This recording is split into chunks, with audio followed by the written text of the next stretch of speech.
So, on the last time we have seen several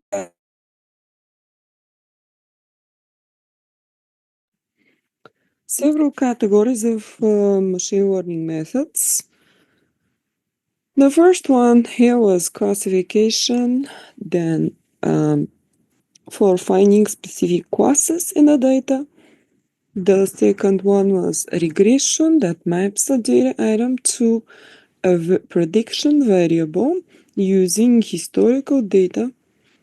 Then we discussed about deviation and change detection, that is about outliers. Clustering, we mentioned, is an unsupervised learning method where items were grouped into groups of similar items called clusters.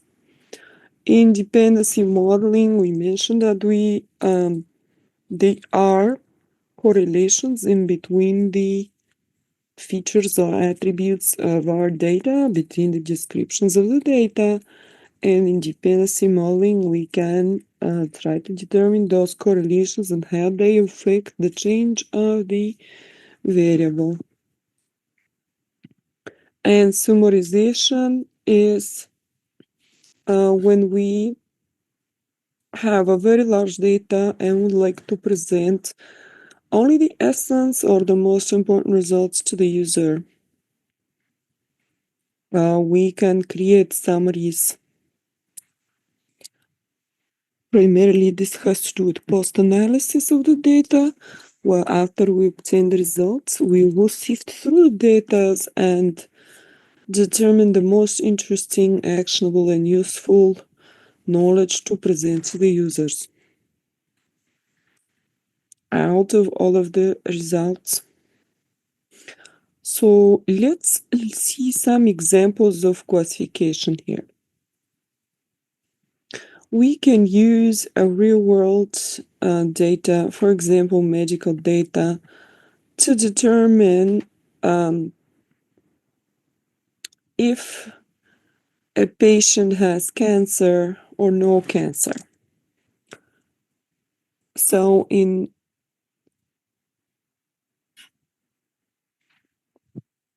a classification machine learning method can be used to assist doctors in placing diagnosis from medical data. For example, to determine the type of the disease, or to determine, let's say in this specific case, if it is a cancer cell or not. So we start with the data, the algorithm is applied to the data, in this case it's a classification algorithm, and it generates some data as the results. That's going to predict the class for us, if it is cancer or no cancer. So some example classification methods are a rule-based classifier. What is a rule-based classifier? It extracts the rules from the data, if-then statements, and gives a rule with particular confidence, certainty 92%, that whatever this rule is saying is true based on the data in our data set. So, for example, if the color of the cell is light and it has one tail and two nuclei, then it's a healthy cell. So this is an if-then statement based on values of particular attributes, determines the class. So the class is one of, it has two class labels, two possibilities: healthy cell or cancer cell. So according to our data, if this is the case, 92% of the time Cells with these properties are healthy cells in our data. So that's why it says that 92% of the time, or 92% certainty or confidence that this is the case. Now, if the color is dark and the cell has two tails, then it's a cancerous cell. Certainty 87%.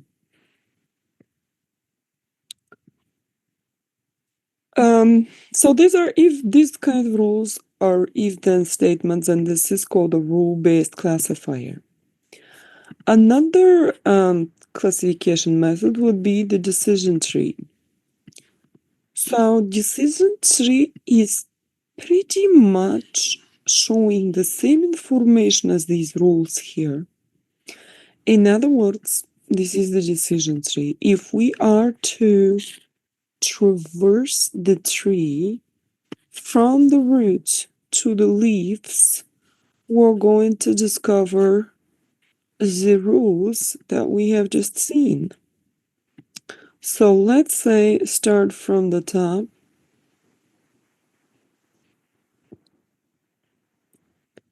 If the color is light and it has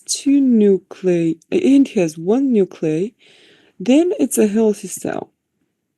This is what we have here. If the color is light and has two nuclei, it's a healthy cell. Now, starting from the top, if the color is dark, has one nucleus and two tails, then it's a cancer cell. So, in our rule earlier, we have seen that if it's dark color and has two tails, then it's a cancer cell.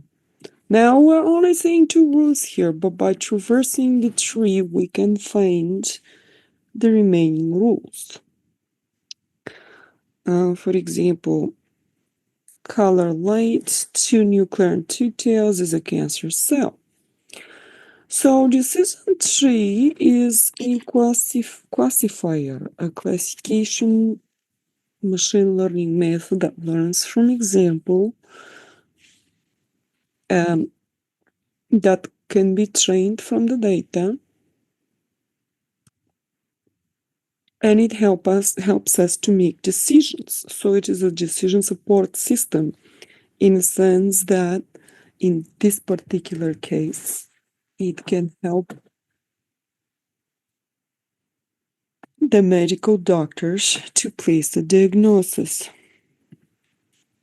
The neural network is another classification-based machine learning model. It's going to provide us the same answer. Is the cell healthy or cancerous? By feeding the data into the model. For example, the number of nuclei, the number of tails, the colors, and so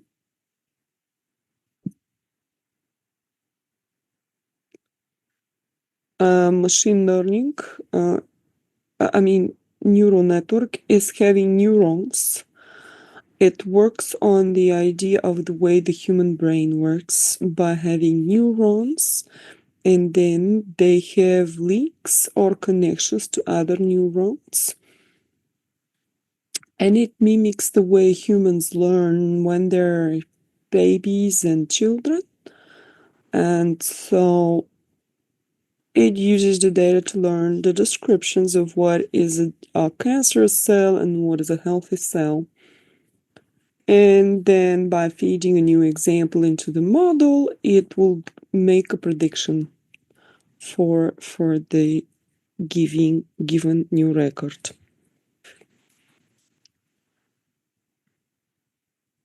Right, so let's see the remaining methods here. As we're still continuing with our overview, let's see the remaining methods here that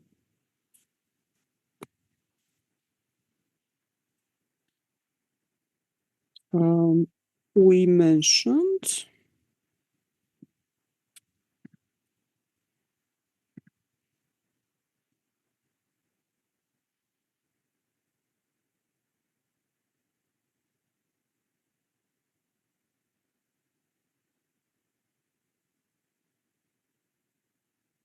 The next one is clustering. So as we said, the clustering is an unsupervised method.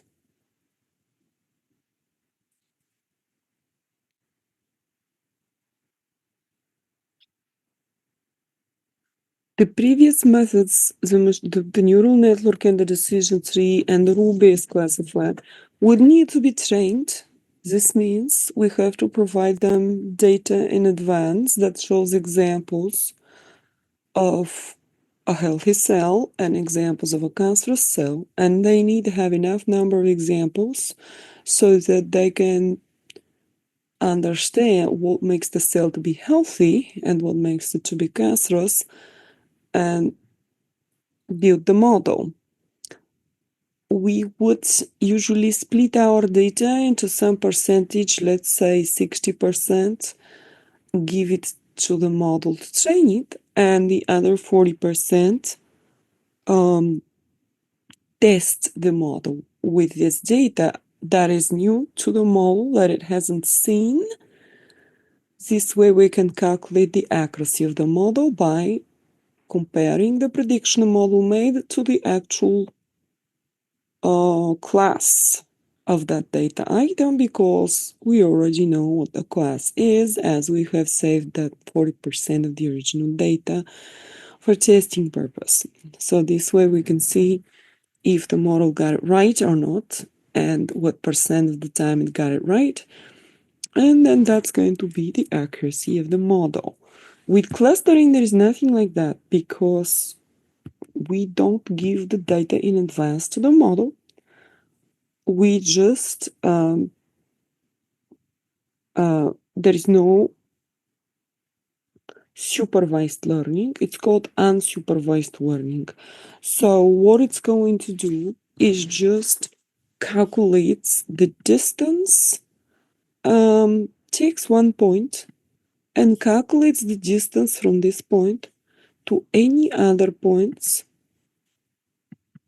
in the data. So first, the data can be plotted as it is here. This is called a scatter plot for visualization purpose. And what it does is calculates the distance of the first point to all the other points into the data, and the next closest point to it, it's going to add it to its group. And it will say these 2 points are now in group 1 and they're cluster 1. From there on, it takes the next closest point and it groups them. Now these 3 are in cluster 1. Now these 4 are in cluster 1. So it's going to add the closest points that are close to each other, into one group.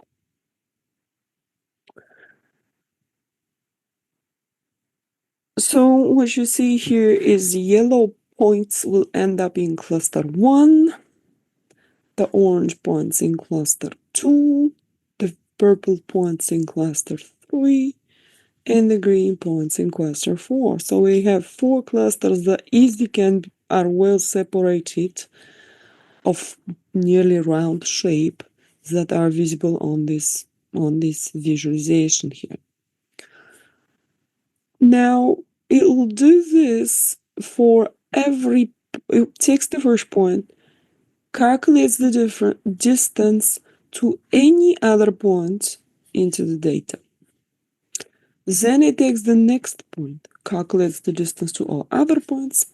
The next point calculates the distance to all other points until it's done with all of them, and it will form those clusters.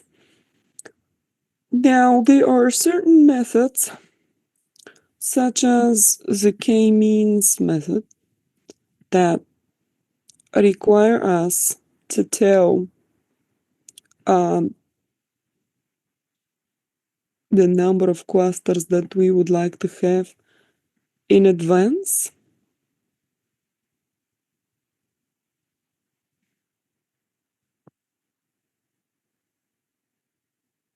Let's say we have to say how many clusters do we want it to create. So we can say 5 or 3. And then there are other methods, those are called divisive clusterings. And then there are other methods like the hierarchical clustering that would decide the number of clusters on its own. And the way it would decide this is by examining how far is the distance from the newly created cluster to the others. If it's far enough, good, it'll create it. If not, if it appears to be close or very overlapping, then it will stop creating any more clusters and it will just use the number that it has decided on. So the rules that we have seen, they are a number of rule-based classifiers. The most popular one is called association rules. And these association rules are discovering associations amongst the items. Usually they're used with transactional databases, for such as when we go to the grocery store and they usually give us these discount cards, so that if we register ourselves and give out our personal information, our name, address, and so on, every time we go shopping and we scan our little card, a record goes into the transactional database for our purchasing habits. So we are, let's say, person A, B, C that lives in an address, in particular address, as of a certain age, and so on. And this information is saved along with the purchasing behavior of that customer. Usually buys bread, milk, and fruits. And so a transaction of bread, milk, and fruits goes into the database for that day. How many other people are buying today bread, milk, and fruits altogether? These are associations that can be discovered amongst the items that are purchased. If we buy bread and milk, that implies we are also going to buy fruits. And that happens 90% of the time. So bread and milk implies fruits. This is important information for the grocery store because they can use this to arrange their store. They're going to put the bread next to the milk onto the shelves and possibly the fruits nearby so that people who usually buy these things together will remember to buy them because they will see them right next to each other. So that helps to increase the efficiency of the store and the profits of the store. So these are one of the most popular rules that are being discovered, that in medical data can help to find associations between the medical properties of the cell. Of the color is light and it has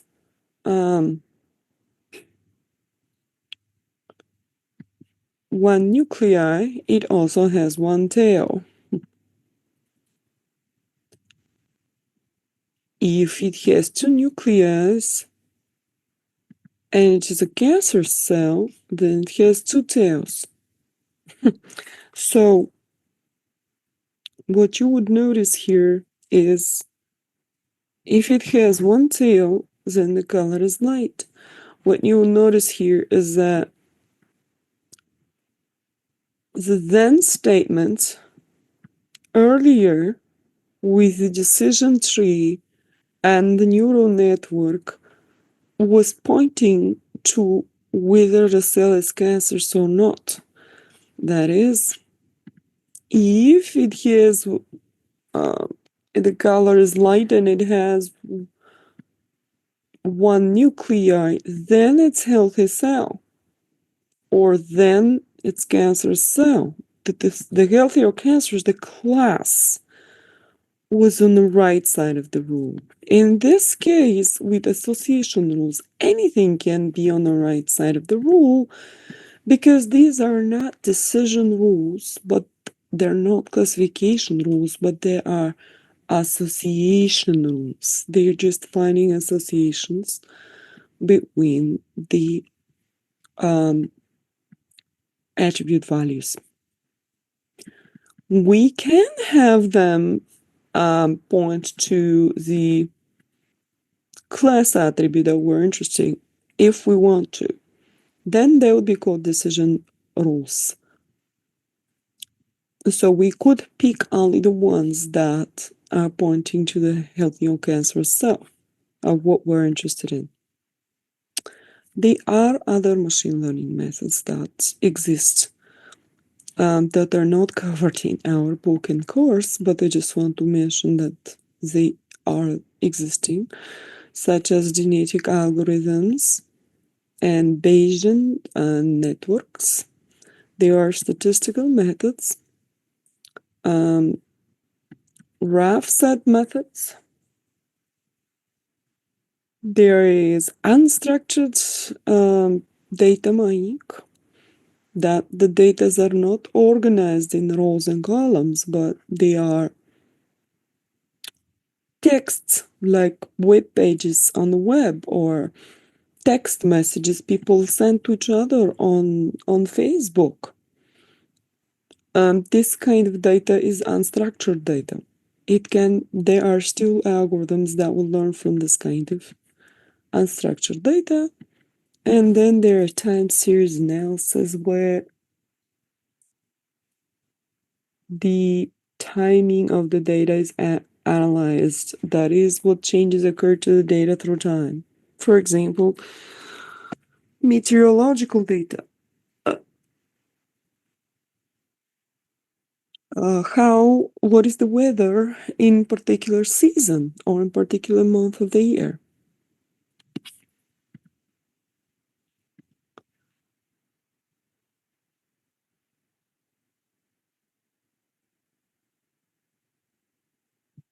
So these are pretty much the methods that we will be studying.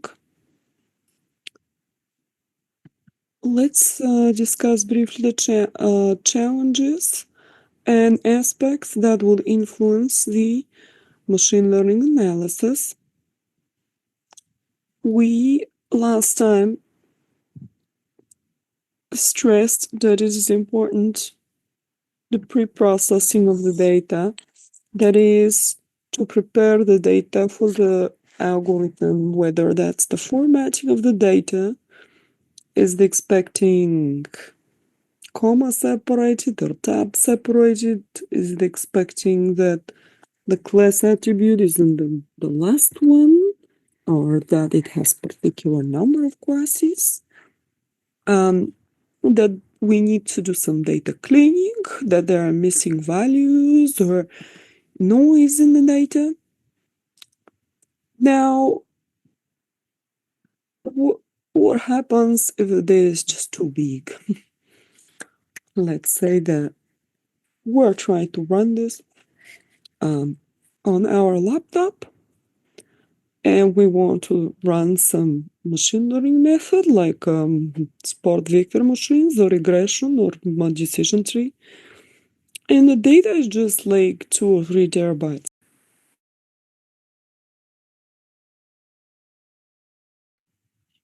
How long is that gonna take? It's gonna take a couple of days if it doesn't kill all the hard drive space on our laptop to run the algorithm and obtain the results. You might be watching a laptop run this for a couple of days before it will finish.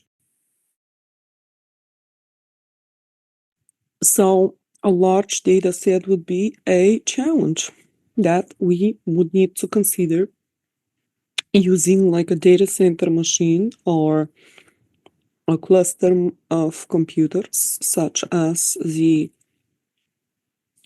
cloud computers that are provided by Amazon, like the Amazon Web Services and Microsoft Azure and such, and the Google Cloud that would pretty much create a cluster of machines, several machines linked together.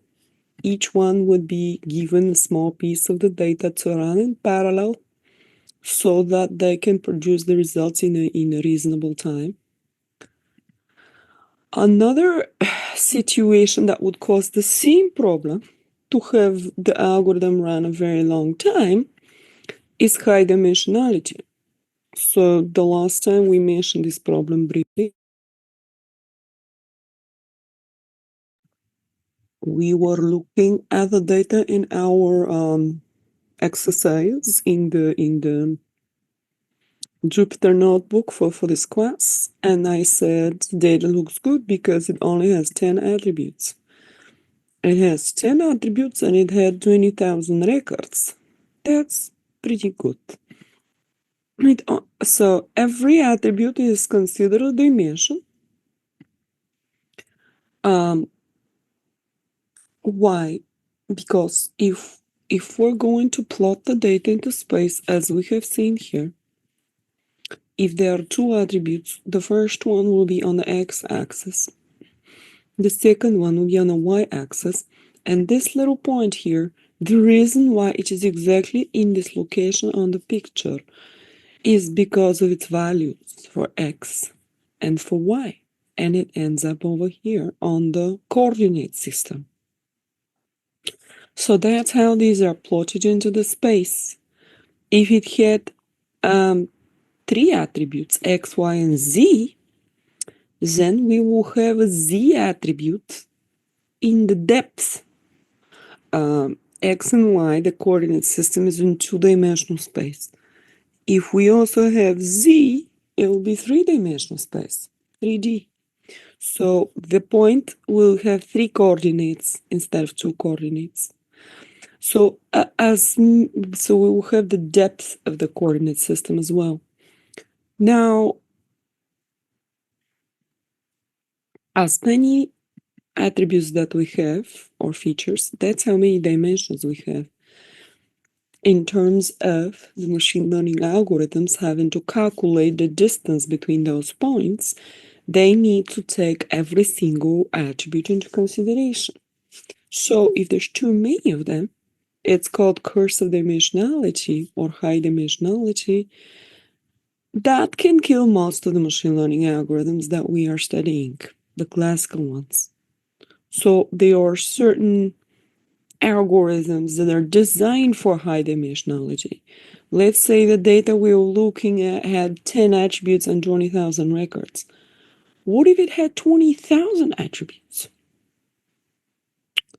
Then that would be high dimensionality. None of the things we're studying is going to make any sense. They're just not going to work, or they will take a very long time to finish. So we need to either use a method that's specifically designed for high dimensionality, or with the pre-processing, remove the ones that we don't need and leave a meaningful number of attributes. So, efficiency of data processing and scalability. How does it scale in terms of big data? Other issues with data. Distributed databases that are not in one location, but we have data in several locations. Then we need to design code or algorithm that will go and get the data from the multiple sources and combine them. So data integration or merging heterogeneous databases that have varying sources and attributes that need to be combined. So we're still dealing with data integration here. Noise and missing values, and that's something that would be handled into the pre-processing, but it can affect the analysis and the results. Data that changes through time, or the change of one attribute can affect the rest.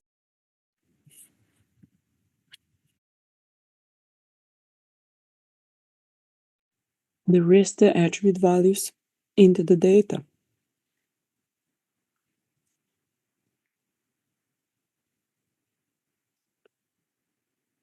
And finally, once we discover the results, can the users understand those? Is there too many results? So their post-processing need to be done to determine the most relevant, the most interesting, the most useful, and easy to apply or actionable results.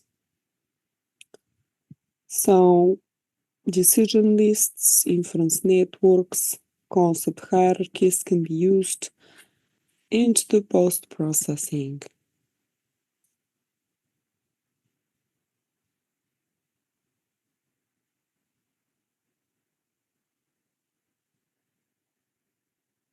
Okay, so let's look at the support vector machines,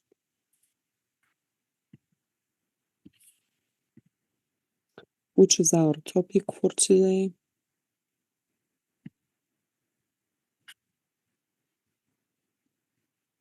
There we have covered the introduction all the methods in the introduction now. So support vector machines, much like this cluster that we have seen, the points need to be mapped in space.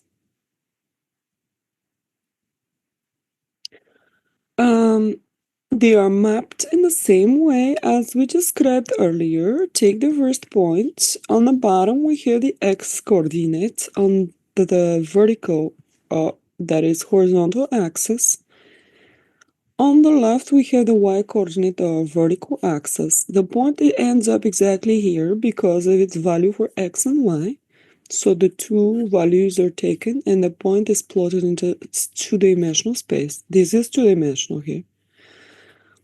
So clustering is gonna just calculate the distances and say, hey, these green points are in cluster 1, the white ones are in cluster 2.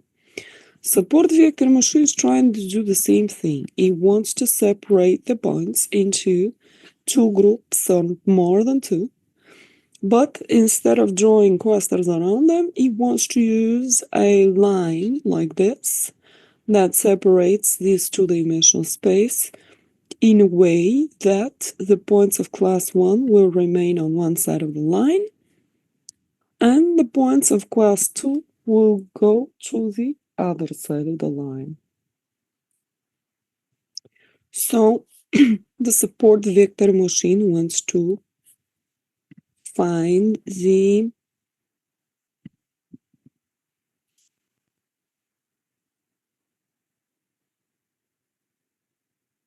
hyperplane to divide the dataset into classes.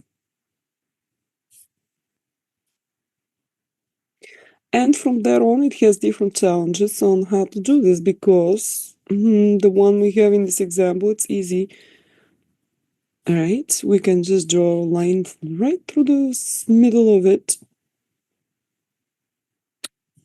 a diagonal, right through the center, and the points will be in two well-separated clusters. Another way we can draw the line is like this. Still would obtain the same result.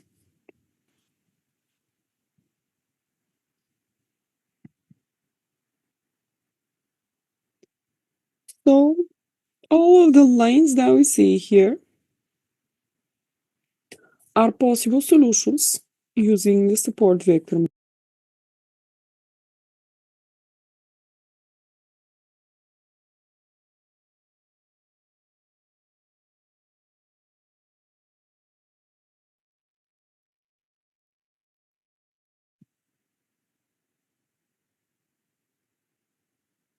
Which one would be the better line? Is it the first one that we started with, or the second one? Which one should we choose? And how do we define which of those is better?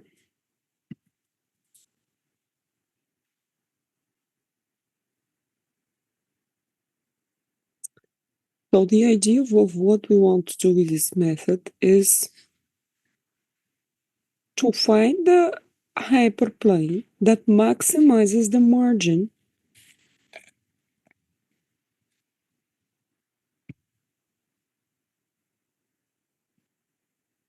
between the two classes.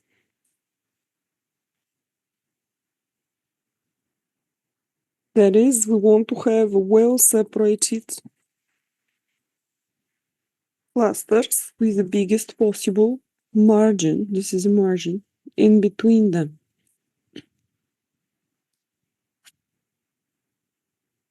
So the line that gives us the bigger margin would be the better one, according to this method. So there are some mathematical formulas of how to calculate this line and the margin that the support vector machine would be calculating. We are just going to use the support vector machine implementation that comes with the Python Keras machine learning libraries. So we're just going to call this support vector machine into our exercise to see how it works and to apply it. And we will give it our data to create classes from it. So we don't need to be concerned with the actual formulas as to what it is doing, but rather we will be applying it to the data to see how well it predicts the classes for us. So we're going to apply several machine learning methods to our data, and in the end, we'll see which one is the best method for the data that gives us the highest accuracy.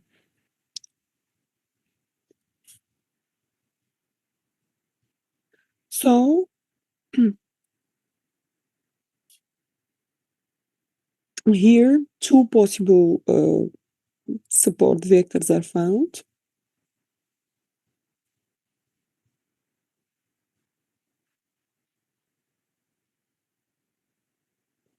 Now, the data that we are looking at were easy to separate with a linear line, with a straight line between them. Now, what if the points are kind of mixed in the middle to where we cannot just draw a straight line without having few points add up into the other cluster?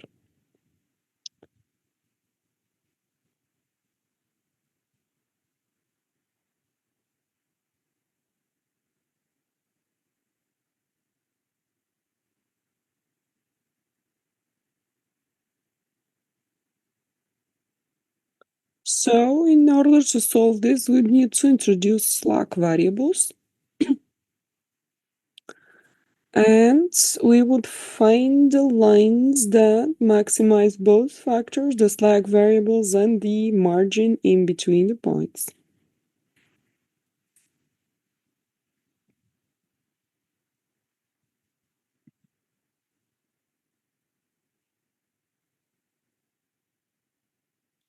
So if the boundary result is nonlinear,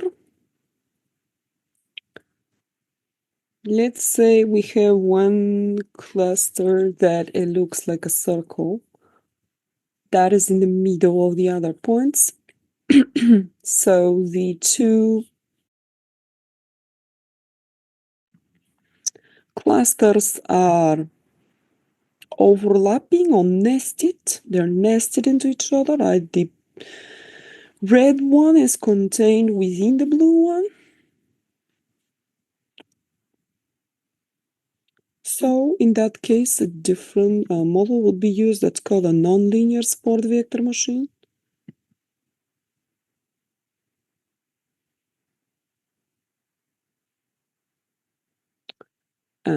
And we would need to transform the data into a higher dimensional space in order to apply those nonlinear support vector machines. So basically, some data transformation will be required to where the points will end up in a higher space looking like this for us to apply the support vector machine method to this kind of data. Okay, so let's just look at the instructions that I have given for the week 3